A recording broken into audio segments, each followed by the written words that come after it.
A victory for housing advocates in New York. Governor Andrew Cuomo signing landmark legislation after lawmakers passed a robust rent reform package Friday. A historic moment for the 2.4 million New York City tenants living in rent-regulated housing. New York City tenant struggles have long been a part of the city's ethos, as renters are pitted against landlords, endure steep rent hikes, maintenance problems, gentrification, and low vacancy rates.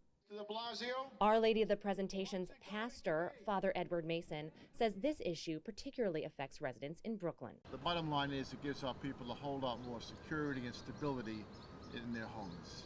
Social justice issues and accessible housing have long been at the heart of Father Mason's mission. For decades, he has been on the front lines of the fight for tenants' rights. This is an important step in trying to stop the bleeding. That's the first step I believe in doing. The next step is now to provide for the families that have already been affected by the housing crisis. Yet the laws may not go far enough to solve New York City's housing crisis. Over 50% of renters are either rent burdened, paying 30% or more of income, or severely rent burdened, paying 50% or more of their gross income towards rent. Charles McNally from NYU's Furman Center says many New Yorkers are still paying too much of their monthly income on rent. What these bills don't tackle is the housing shortage. Right? We talked a little bit about rent burdens, but a lack of supply is at the root of these problems.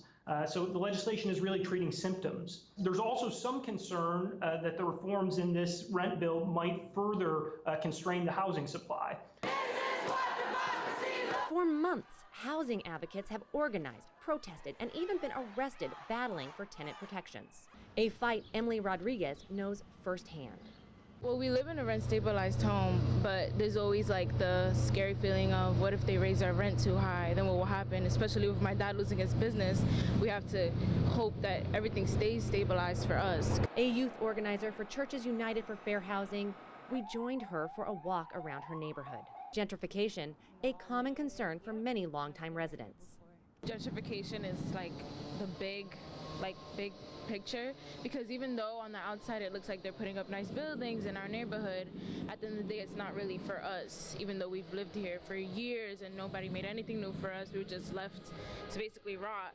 We finally arrive at our last stop on the neighborhood tour, her family's dry cleaning business in the shadow of the M train, which will soon be lost. So basically, my father has owned this business for 25 years in Myrtle Broadway, and he's basically they're not giving him his lease anymore to continue having this business here. Now her family is being forced out. Gentrification and rent, not stable rent laws allow things like this to happen. Since this neighborhood is gentrifying rapidly, it's easy for them to just take down family businesses that have been here for decades. Experts who study the housing crisis say this legislation is a Band-Aid, not a cure. And as long as that demand is there and we're not building enough housing to keep up with it, you're going to have a crisis of costs. From Albany to the 5 boroughs, tenants are celebrating a victory towards better tenant protections.